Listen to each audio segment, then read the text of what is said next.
Starlit misunderstanding. The twin moons of Nevelis hung like luminous pearls in the violet sky, casting an ethereal glow over the ceremonial gardens. Diplomat Nolan Foster adjusted his formal attire, the sleek, midnight blue uniform with silver, trim that marked him as Earth's representative to the Silverian Confederacy. His first major interstellar assignment, and already his collar felt too tight. "Remember," Ambassador Talia Reeves whispered beside him, "the Silverians value precision above all else. Their ceremonial greetings are exact. No improvisation." Nolan nodded, scanning the assembled alien dignitaries.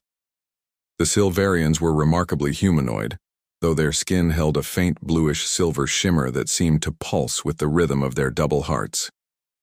Most striking were their eyes, large, almond-shaped, with pupils that reflected light like polished opals. "Which one is the Royal Sentinel?" he asked. Talia discreetly pointed toward a female Silverian standing apart from the others. Unlike her compatriots in their flowing ceremonial robes, she wore fitted, iridescent armor that highlighted her athletic frame.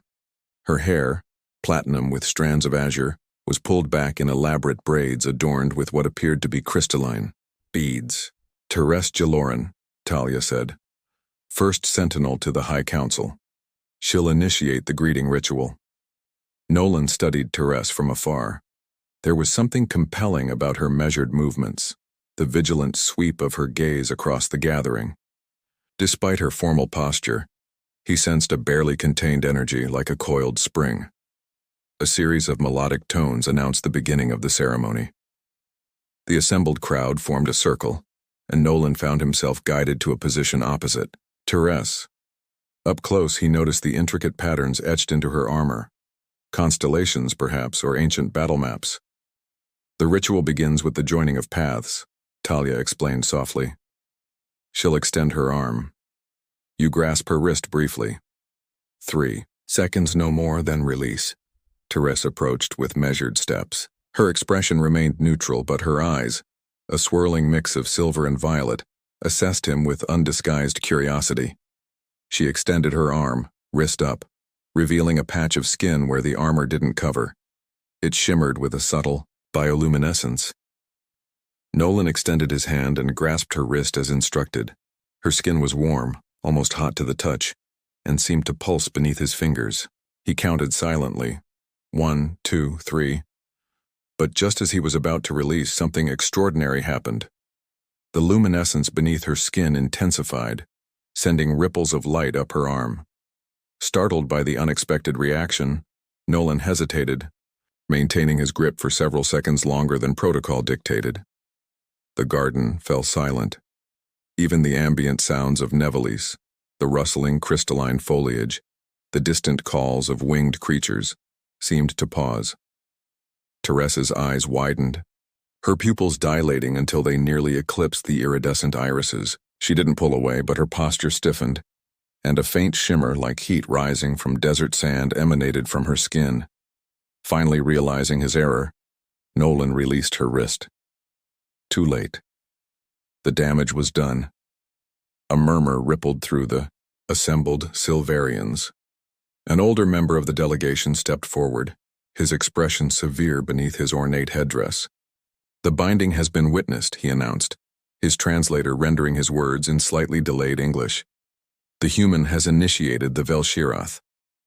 Talia inhaled sharply beside him. "Nolan," she whispered, her voice tense, "do you have any idea what you've just done?" Before he could respond, Terese spoke, her voice surprisingly melodic despite the evident tension. "I acknowledge the binding gesture," she said formally, though her eyes betrayed confusion. "And something else Nolan couldn't quite identify. As is our way, I will honor the first stage." Ambassador Reeves stepped forward, diplomatic training overriding her shock. "Perhaps there's been a misunderstanding. Diplomat Foster is new to your customs. If he has caused offense, not offense," interrupted another Silverian, younger with more militant bearing. "Commitment. Your diplomat has initiated the sacred bonding ritual with a royal sentinel. There is no misunderstanding possible.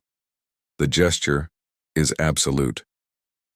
Nolan looked to Terese, whose composure had returned, though a faint luminescence still pulsed beneath her skin.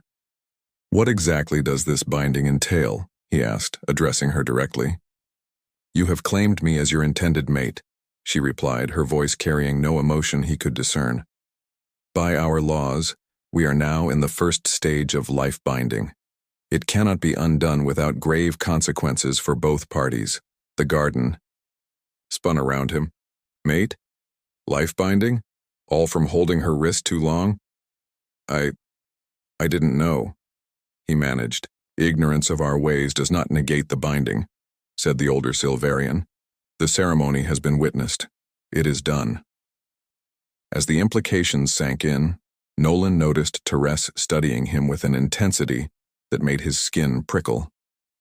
Not with fear exactly, but with the sudden visceral understanding that his diplomatic mission, and perhaps his entire future, had just veered into uncharted territory.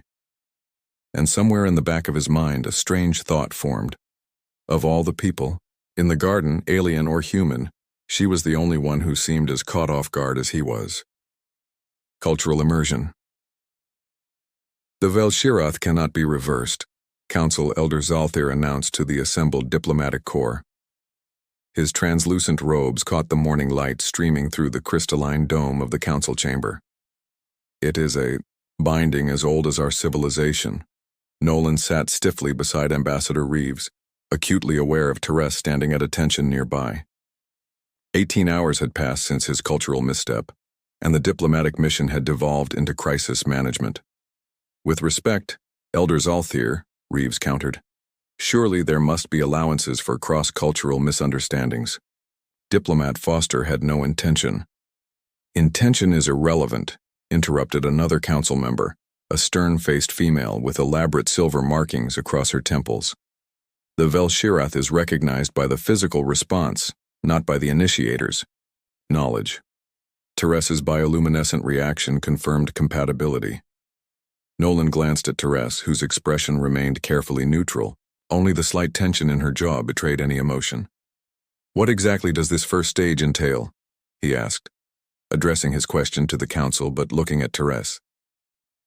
Elder Zalthir gestured elaborately. "The first stage is knowing. You will reside in the Jaloran family compound for one lunar cycle. You will learn our ways, our history, our customs. Therese will be your guide." Ambassador Reeves leaned forward. "And if, after this period, both parties determine incompatibility," ripple of discomfort moved through the council members. "Such a declaration would bring dishonor to both houses," Elder Zalthir said gravely. "Therese would forfeit her position as royal sentinel. Your diplomat would be declared Veshtarek, unworthy of binding, and Earth's petition for trade relations would be reconsidered." The implications hung heavy in the air. Earth desperately needed the rare minerals found only on Nevelis, minerals crucial for the new generation of starship engines. "I'll do it," Nolan said suddenly. Ambassador Reeves turned to him sharply. "Diplomat Foster, we need to discuss—" "No," he said firmly. "I created this situation. I'll see it through." He addressed Therese directly. "If you'll have me as your student."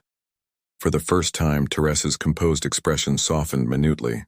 "The Jaloran house accepts the first stage?" she declared formally.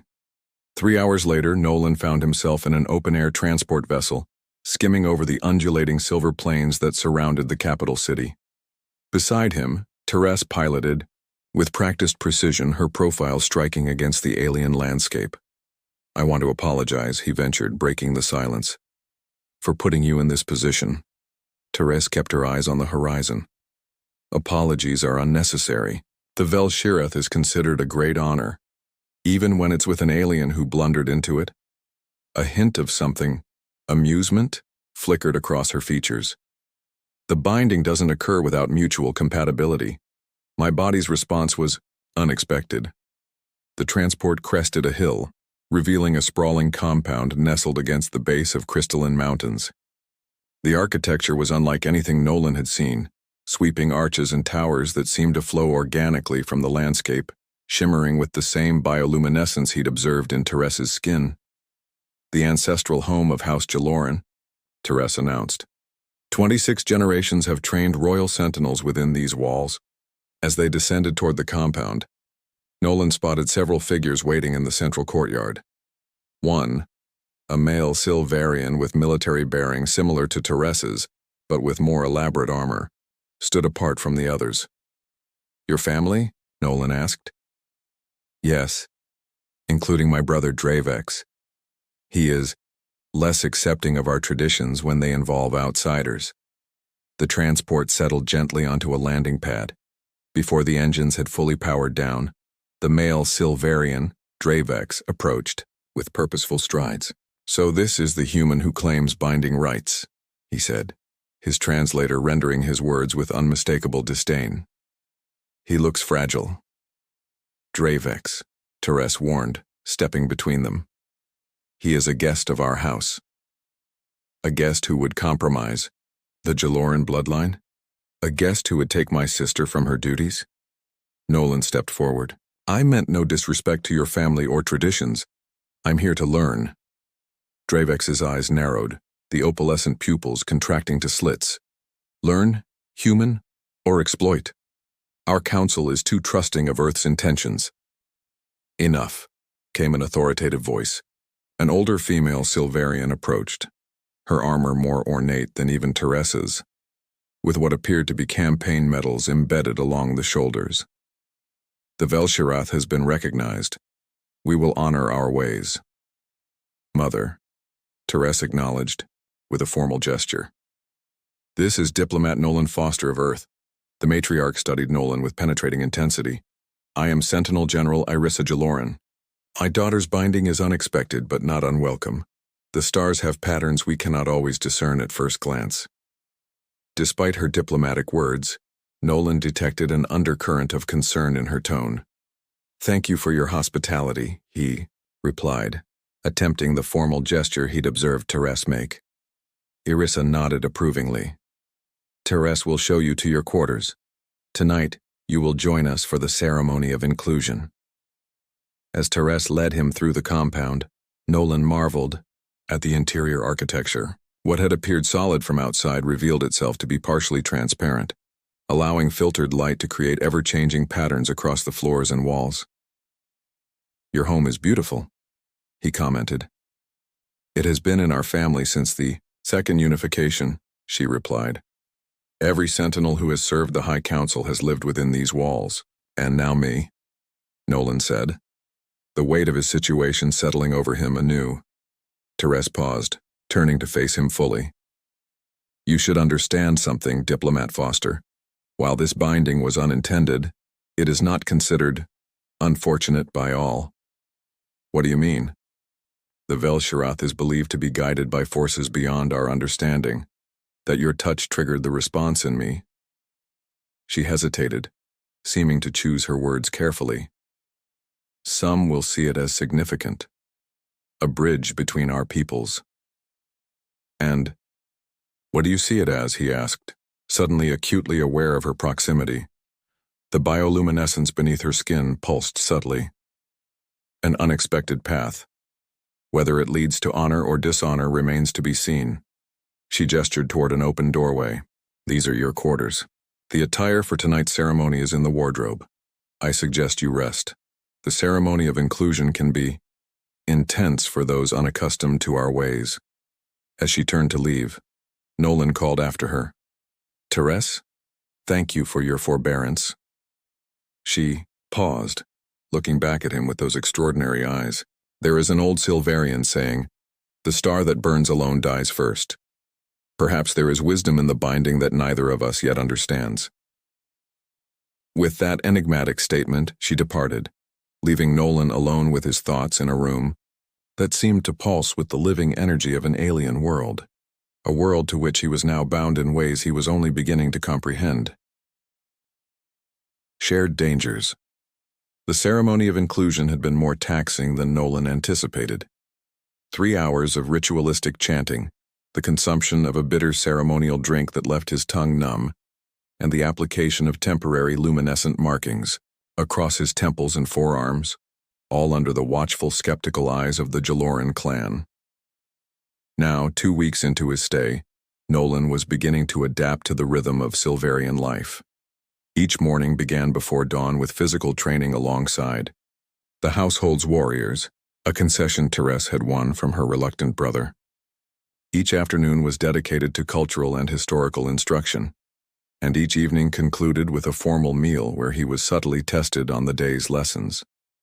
"Your form is improving," Therese observed, as they completed the 77th position of the Sentinel's morning discipline. The training yard gleamed in the early light, its crystalline floor refracting the sunrise into prisms of color. "Only because you're a patient teacher," Nolan replied, wiping perspiration from his brow. Despite the cool morning air, the exercises demanded intense concentration and precise muscular control. Therese tilted her head slightly, a gesture he'd come to recognize as mild amusement. "Patience is not a virtue for which I am known, Diplomat Foster." "Nolan," he corrected her. "After 2 weeks of teaching me to eat without offending your ancestors, I think we're past formalities." Something shifted in her expression, a softening around her eyes. "Nolan," she acknowledged, "your adaptability is unexpected." "Good unexpected? Or this human is strange unexpected?" Before she could answer, a sharp tone reverberated through the compound. Therese stiffened, her hand immediately moving to the ceremonial blade at her hip. "What is it?" Nolan asked, recognizing the alarm in her posture. "Perimeter breach," she replied tersely. "Stay here." "Wait." But she was already moving, her lithe form crossing the training yard in fluid strides. Nolan hesitated only briefly before following. After 2 weeks, he knew enough of the compound's layout to track her path toward the western gate. As he rounded a corner, the sounds of conflict reached him, the distinctive hum of Silverian energy weapons and shouted commands. He slowed, approaching cautiously. The western courtyard had erupted into chaos. A dozen figures in matte black armor, distinctly different from the iridescent protection worn by the Jaloran sentinels, had breached the gate. At their center stood a tall Silverian male with facial markings Nolan didn't recognize, directing the assault. Therese was in the thick of the fight, her blade a blur of motion as she engaged 2 attackers simultaneously. Nearby, Dravex coordinated the defense, his powerful frame providing a rallying point for the household guards. One of the intruders spotted Nolan and broke away, raising a weapon. Without thinking, Nolan ducked behind a decorative column, narrowly avoiding a blast of energy that scorched the crystalline surface. "Nolan!" Therese's voice cut through the commotion. "Retreat to the inner sanctum." Instead, he scanned the courtyard, assessing the situation with the tactical awareness his diplomatic training had instilled. The attackers were well organized, but outnumbered. Their objective seemed specific. They were pushing toward the northern wing of the compound where he knew the family's ancestral relics were kept. A guard fell near him, dropping a short defensive baton. Nolan snatched it up and, spotting an Auri attacker flanking Therese's position, moved decisively. Years of Earth's mandatory combat training kicked in as he struck the assailant from behind, disrupting what would have been a debilitating blow to Therese. She spun, surprise evident in her expression before refocusing on her primary opponent. Together, they forced the attacker back, their movements unconsciously synchronizing in a deadly dance. "You were supposed to seek safety," she said between strikes. "Diplomats are trained for crisis situations too," he replied, narrowly deflecting a blow with the baton. "Who are these people?" "Varaktian separatists," she answered, her blade slicing through her opponent's armor. "They reject the alliance with humans." Understanding dawned. "And I'm the most visible symbol of that alliance." "Precisely why you should be in the inner sanctum," she growled. But there was a new note in her voice. Respect, perhaps. The battle shifted as Dravex and his guards pushed the attackers back toward the gate. The leader, seeing his advantage slipping, shouted something in the Silverian language that the translator couldn't catch. Three of his followers immediately redirected their attack, converging on Nolan and Therese. "They're targeting you specifically," Therese said, positioning herself protectively. "We need to move." Before they could retreat, a percussive blast rocked the courtyard. A section of decorative latticework collapsed, separating them from Dravex and the main defense force. Isolated with three advancing attackers, their position had suddenly become precarious. "Any diplomatic suggestions?" Therese asked, a hint of grim humor in her tone. "Behind us, the reflecting pool," Nolan replied. "Silverian armor is denser than human bone structure." She caught his meaning immediately. Together they backed toward the shallow ceremonial pool, drawing their attackers forward. When they reached the edge, Therese gave a nearly imperceptible nod. As one, they stepped backwards into the pool, then ducked beneath the surface as energy blasts sizzled overhead. The attackers rushed forward exactly as anticipated. Weighted by their heavy armor, the first two stumbled in the water. Nolan and Therese erupted from the pool in synchronized movement, striking with precision. Within seconds, two attackers lay incapacitated. The third, more cautious, backed away, directly into Dravex, who had circled around the collapsed latticework. A single powerful blow rendered the final assailant unconscious. "The others have fled," Dravex reported, his expression unreadable as he surveyed Nolan. "Their leader escaped." Therese nodded, water streaming from her armor. "Casualties?" "Two, wounded, none critical." Nolan noticed blood, a startling copper blue, seeping from a gash on Therese's upper arm. "You're injured." She glanced at the wound dismissively. "Surface damage only." Dravex stepped closer, his gaze moving between them with new assessment. "You fought well, human. That tactic with the pool. It was effectively executed." Coming from Dravex, this was high praise indeed. Nolan nodded in acknowledgement, suddenly aware of a strange sensation. The markings applied during the inclusion ceremony were warming against his skin, pulsing in rhythm with his accelerated heartbeat. Therese noticed it too, her eyes widening slightly. "The Veil shear marks are responding to you," she said quietly. "They recognize your actions in defense of the household." "Is that significant?" Nolan asked. Dravex made a sound, something between a scoff and reluctant acknowledgement.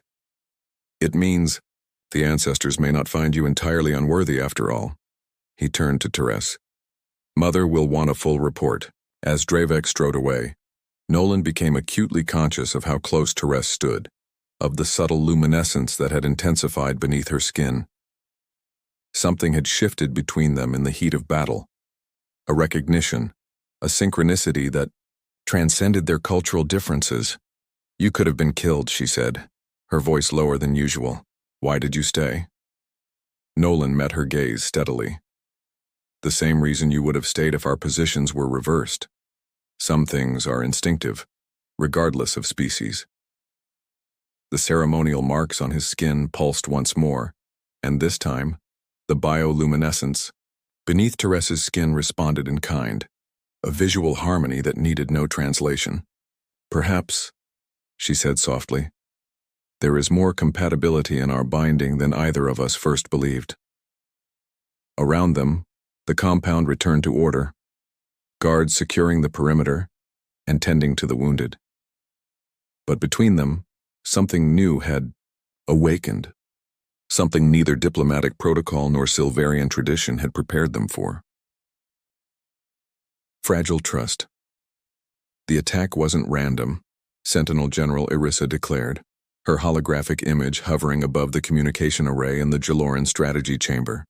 Though currently off-world on a diplomatic mission, her authority remained undiminished. "Our intelligence suggests the Varactian faction has gained significant support among the outer colonies." Nolan stood beside Therese, acutely aware of the subtle warmth where their shoulders nearly touched. In the 3 days since the attack, their dynamic had evolved, professional respect deepening into something more complex, unspoken, but palpable. "They specifically targeted the human," Dravex added, his earlier hostility now tempered with grudging acceptance. "Their leader, Corin, has been vocal about opposing the Earth Alliance." "And your binding?" Irissa added, her gaze shifting to Therese and Nolan. It represents everything they fear.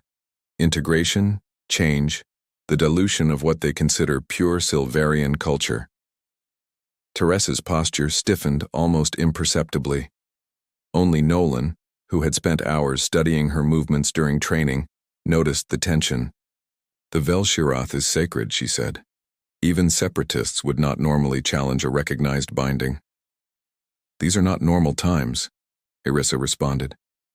The High Council convenes tomorrow to formalize the trade agreements with Earth. Your binding has become symbolic of our people's future relationship. The weight of that statement settled over the room. What's our next step? Nolan asked, unconsciously using our rather than your.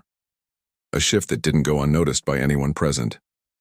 Irissa's holographic form seemed to assess him with new interest. The Council has requested your presence at tomorrow's session. Both of you. They wish to witness the progression of the first stage before voting on the final trade accords. The first stage isn't complete, Therese objected. We have another 8 days of the lunar cycle. Circumstances have accelerated the timeline, Irissa replied. The binding must either move forward to the second stage or be formally dissolved. Dravek stepped forward. Dissolution would mean, I know what it would mean, Therese interrupted, a rare display of emotion coloring her voice. After the strategy session concluded, Nolan followed Therese to the eastern observation deck, a cantilevered platform extending from the compound with unobstructed views of the crystalline mountains. The twin moons were rising, bathing the landscape in ethereal light. You've been quiet, he observed, coming to stand beside her at the railing. I'm contemplating our options, she replied, her gaze fixed on the horizon. Do we have options? She turned to him then, the moonlight catching the opalescent quality of her eyes.